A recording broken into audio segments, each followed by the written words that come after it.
Yes, I'm back once again, and it's now time to do my full review on the Galaxy S3.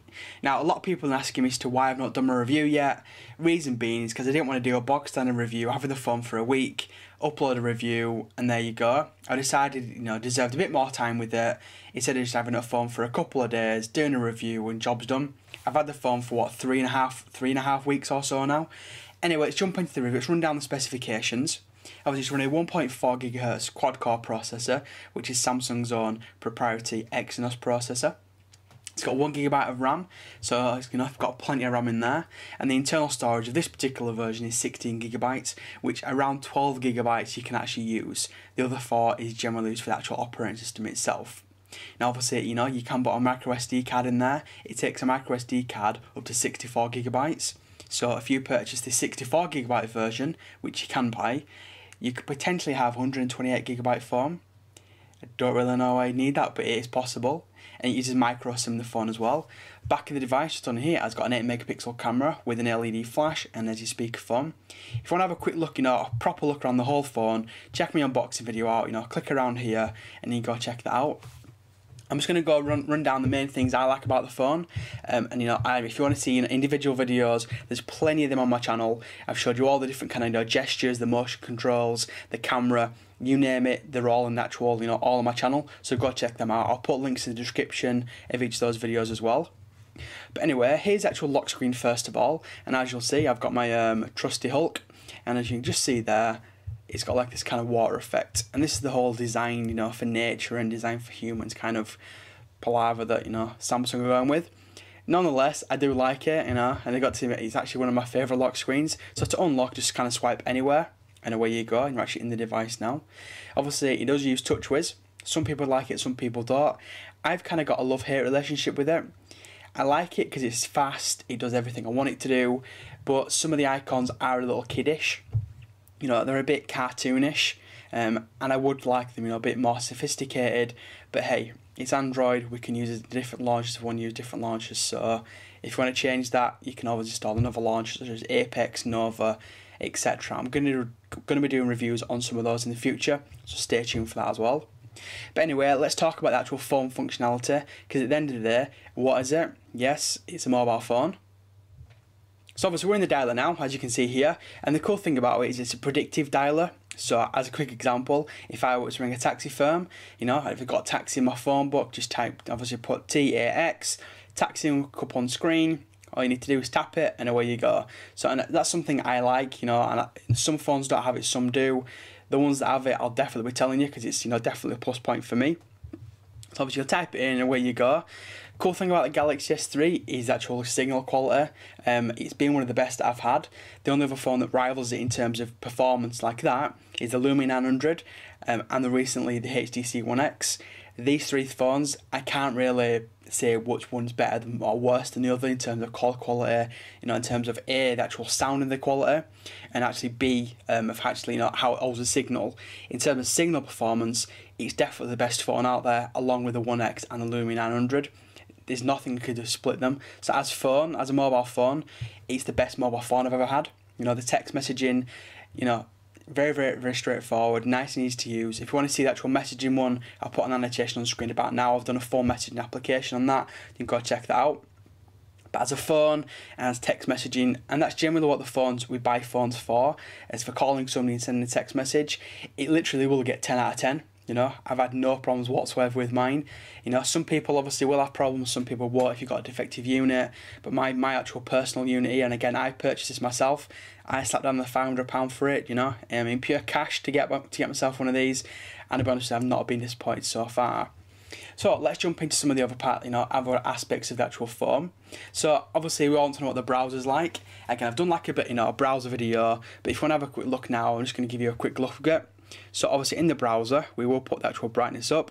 One cool thing about the actual Galaxy S3 and the Galaxy S2, it's got its own brightness, so you can have the rest of the phone at certain brightness, automatic brightness, whatever it is, then you can have your actual browser with its own. So as you can see here, I've been on Smashpop's website. You can have a quick look at whatever it is. So let's have a quick look. So I'm just going to go to my website, so just samjpullen.com. And for those wanting to know, the actual keyboard I'm using, I've installed the official swipe version. So if you want to go check that out, you can just do a quick Google search. I get quite a lot of people asking me what kind of one I use, and that's, I use in swipe. So as you can see, here's my website. I've had a bit of a change, changed the colouring on here, and as you'll see, the performance in terms of everything, it is pretty much the best phone. Actually, it's not pretty much, it is the best phone and the best performing phone I've personally ever tried. And again, I've pretty much tried all the major phones out there, going from the 4S, iPhone 4S, the HTC One X, in Galaxy S2. The Galaxy S2 is still a strong performer, but this one, for me, it is the best. You don't get any better than this currently on the market. Right, so the next part I'm going to show is give you a quick look at the actual camera. Again, I've done a full camera actual tour and a full demo of this, so if you actually want to see the full one again, go check out the channel, you can see that. But just to basically show you in here, basically obviously just tap, tap to focus, and you can take a picture, and away it goes, and it's taking a picture in the bottom right hand corner, and here it is. And again, the quality of there, you probably hopefully you can see on there. So you can see the dust, the actual dust on there. It is a very, very strong performer in terms of the camera. Is it as good as the One X? They're about a draw, to be honest with you. The One X has a better depth of field, but in terms of overall quality, there's not a massive difference in my honest opinion. You wouldn't notice much of a difference. Neither of them are going to replace a proper high-end digital camera. Are they going to replace compact camera? Me personally, probably yeah, because they are that strong. If I can get my words out.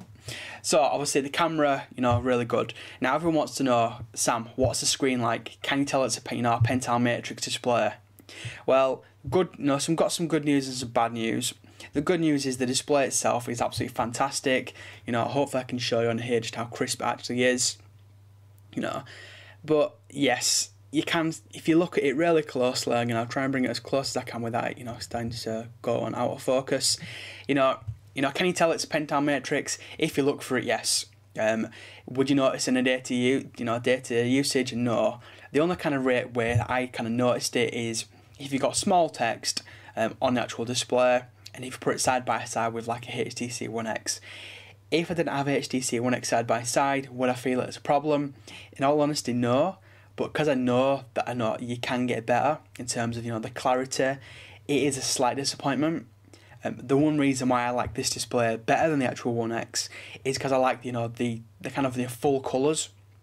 Yeah, it is maybe a little bit fake. It's not as realistic, but the blacks are black. The yellows, the oranges, they just kind of pop. And on the HTC One X, with having a backlight, they do seem a bit wishy-washy.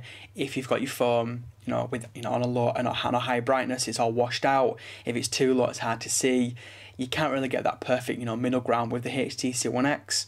Yeah, do I like the One X screen? It's amazing, but this phone for me, I like the screen better. It's not as crisp, the honest answer, but the drawback of that, it's outweighed by the positives in terms of the colour reproduction and just the overall look of it. I just like it, and everything pops on the screen. The blacks are really black, the colours pop out. Anyway, I think I said pop quite a few times there. So the screen itself, absolutely fantastic. Next one we're going to talk about is actual battery life. Everyone wants to know, what's the battery life on the phone, Sam? Well, good news. So we'll just go into the actual screenshots. So I've got some screenshots here for you. This is one of the days that I managed to get, but one of the best battery days out of it. This was, with this, moderate usage, the screen on time for that there is actually for about 4.5 hours. I didn't take a screenshot of that, unfortunately, but the screen on time was about 4.5 hours, and I got 1 day, 8 hours out of it. Now, it wasn't as, intensive as what it would normally be. I didn't do as much Twitter. I did it as I would normally would, a normal kind of day, but I didn't kind of hammer it. As you'll see throughout some of these, I did some throughout the day, and throughout the actual starting to about 46%, about 17 hours, and as it went along, as you'll see, it wasn't as intensive as normal because it got quite a lot of cell standby, but the screen on time at the end of the day, when I got to down about 2-3%, was just about 4.5 hours, which I think personally is pretty damn good. For the size of the screen, for the brightness, I have brightness at about halfway. I don't use automatic brightness. I don't like it. It just annoys me. So, in terms of battery performance, does this, phone perform in terms of that? Hell yes. It's the best battery performing phone that I've had with a screen this big or as big as this. It beats the One X, it beats the Galaxy S2, it beats the even beats the Galaxy Note. I know the battery's not a massive amount smaller, but obviously due to the optimization I've done for cell standby, whatever it is, it just gives you the best battery life out there on a smartphone of this kind of size and caliber. And it destroys the 4S because I didn't like the 4S battery. So to run it down, it's as a phone, it's pretty much gone perfect. Amazing call quality, great for texting. Web browser, best out there, best in its class. Again, it's all down to personal opinion, but in my personal opinion, it's the best one out there. The camera holds its own, it matches up to the HTC One X. Yeah, the depth of field is not as good, but in all honesty, for taking a point and shoot, it's adequate. The social networking side of it, the whole screen, it is pretty damn spectacular. Again, the screen's not as crisp as the One X, but will it do me? Definitely does me, definitely something that I'm happy with. So all in all, my personal opinion, the Samsung Galaxy S3 is the best Android phone on the market. Not only is it the best Android phone on the market, it's currently the best phone on the market. Would I recommend you going to buy one, even if I had to shell out £500 tomorrow? Definitely would. If you've got a Galaxy S2, this is one of the big questions people ask me, is it worth me upgrading? If it's not going to cost you, if you're going to get a couple of £100 for your Galaxy S2, and you've got the spare money and you can afford to do it, and you want to buy a Galaxy S3, go ahead and do it. Will you notice a massive difference? Is it worth £500 more? It's not worth £500 more, but it's worth £500 as a standalone phone. Anyway, people, that's it for the review. If you've got any more questions about it, don't forget to hit me up down below. Don't forget to follow me on Twitter at samjpullen.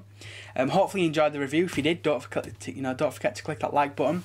Subscribe if you're not subscribed. Sorry it's been a bit of a longer review than my kind of normal one would be. I've done loads of individual videos again. I'll put a link in the description if you want to go check those out.